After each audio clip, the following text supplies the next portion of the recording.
مساء الخير يا حبايبي. النهارده هنعمل جلاش محشي كنافه. فعندنا تقريبا نص كوبايه سكر وازيد شويه وزيهم سمنه نص كوبايه، وهناخد نص كوبايه زيت هندعك بيها بس الكنافه، وعندنا نص كيلو جلاش. هنشوف هنعمل ايه مع بعض.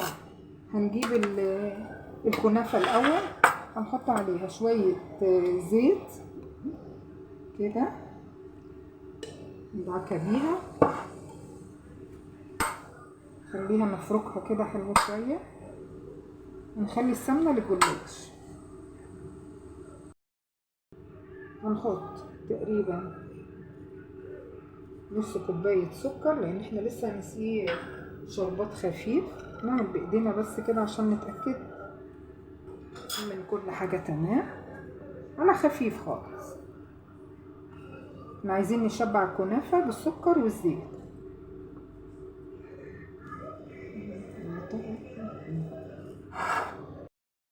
احنا دعكنا الكنافة يا جماعة اهي بالسكر، بس زودنا شوية سكر، انتوا حسب ما تدوقوا. لو دقتوا الكنافة عادبة شوية نزودها شوية. هندهن. هي دي 2 بس، الحقيقة هو متشلفط شوية الجلاش ده، عيب الجلاش اللي متجيز جامد ده. ما علينا، هنحط هنا. بصوا نحط كده.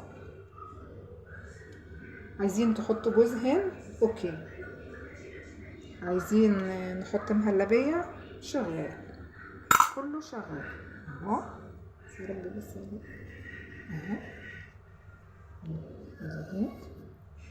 هنيجي على التانية كده هندهن. احنا مش عايزين دهن كتير عشان ما يبقاش الحاجة تقيلة، بس احنا في الحر. خلاص كده. بصوا معايا، هاجي من الناحية المفتوحة وهلفها كده زي الوردة اهي، وهجيب صينية الكب كيك انا دهنها زيت وهحطها كده.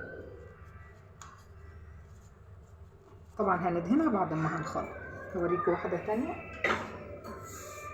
طبعا ما تبصوش للحاجات اللي واقعة دي لانها ايه، طلعت لفة الجلاش مش قد كده، يمكن عشان قديمة شوية.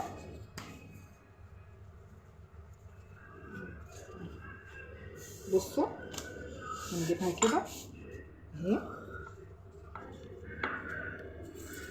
احنا طبعا شطار وهنعمل اي حاجة وهنظبطها ان شاء الله، عندناش احنا كلام اهي. ندهن بس دهنة خفيفة هنا اهي. ممكن احط هنا، مش هتفرق فين، بس في واحدة مدهونة في واحدة مش مدهونة. بصوا كده. نعمل شوية برضو بجوز الهند اهي. هنعمل كده وبعدين هنجيب دي كده اهي، ولا كأن في حاجة اهي. خلاص كده. وهناخد واحدة كمان وهنيجي عند دي وهندهن كده. مش عايزين الحاجة تبقى تقيلة شوية وفي نفس الوقت برضو لها طعم اهي. برضو هنعمل كده وكده وكده وهي، ولا اي حاجة.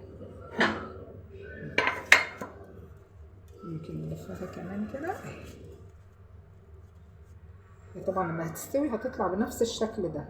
احنا دهنين ممكن نعملها في صينية عادية خالص، ممكن صينية كب كيك. انا هعمل الباقي وهوريهولكم. بصوا حبايبي، الجلاش ما جابش غير ال6 دول اوكي. احنا هنعمل ايه؟ هنعمل باقي الكب كيك كده ولا اي حاجة اهو، بس هنغرزه شوية علشان يدينا نفس شكل الكب كيك. يعني هنعمل كمان بكوباية نتك عليه جامد عشان نتأكد ان هو ثبت في نفس الشكل نفس الرسمة. فانا هعبيه، معلش انا اسفة ان انا بعبي بايدي بس علشان اتأكد ان هو 100. بس احنا طبعا ستات مصر كلهم شاطرين وبيعرفوا يعني ايه يكيفوا نفسهم، واي ايه اي وقت الدنيا تتلخبط فيه احنا نعرف نعملها ازاي. صح صح. ثواني وهرجع له. احنا عملنا الكنافة اهي واتكينا عليها بكوباية، كعب الكوباية دهناها. هندهن بقى كده بالسمنة. الصينية دي صيامي نباتي 100%، ما فيهاش اي حاجة، لا لبن ولا بيض ولا سمنة بلدي ولا حاجة خالص. هندخلها بقى الفرن. طبعا كلنا عندنا شربات بنبقى عاملينه في التلاجة بيقعد بالشهور. انا عندي شربات في التلاجة هطلعه اسقي بيها لما تطلع. هي المفروض تتسقى لبن، بس احنا بقى عشان صايمين يعني اقتصرنا الموضوع، ما عملناش ايه باللبن عشان الولاد يعرفوا ياكلوه.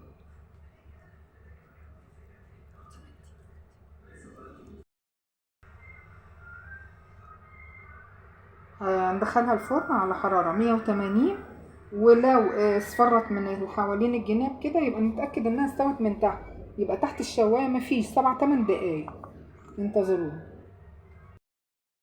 بصوا، شوفوا الحمار، شوفوا ثانية وثانية.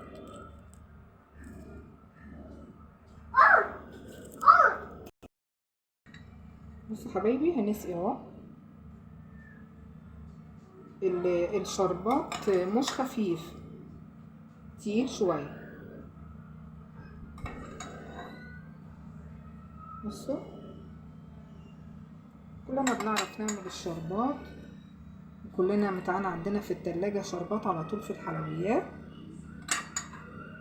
حاجة بسيطة جدا، نص لفة جلاش، وتقريبا دول ربع كيلو كنافة اللي دخل هنا بس. انما ده لا، ده انا كان عندي زيادة. كلفتنا ايه ولا حاجة، وشوية سكر بودرة، معلقتين سمنة على 3 معالق زيت او 3 معالق او العكس، مش هتفرق.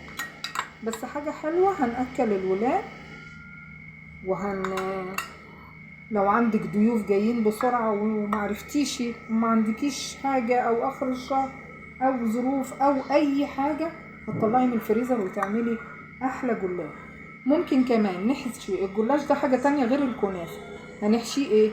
هنعمل مهلبية سواء باللبن او بالمية نشا، طبعا 3 معالق نشا على 3 معالق سكر على كوباية ونص لبن، او كوباية لبن ونص مية، مش هتفرق. اي مهلبية انت هتعمليها. ويا سلام بقى معلقتين قشطة، بس خلاص تعمليها وتحشيها مهلبية. وهتعملي نفس ما عملنا هنا، هنحط المهلبية. بصوا يا جماعة، ما كلفناش حاجة، وحاجة بسيطة وحلوة في البيت، وبالهنا والشفا عليكم. ويا ريت ما تنسونيش في اللايك والشير يا جماعة. وبشكر كل اللي بيدعمني وبيتفرج على الفيديوهات بتاعتي. وبالهنا والشفا عليكم، وباي باي.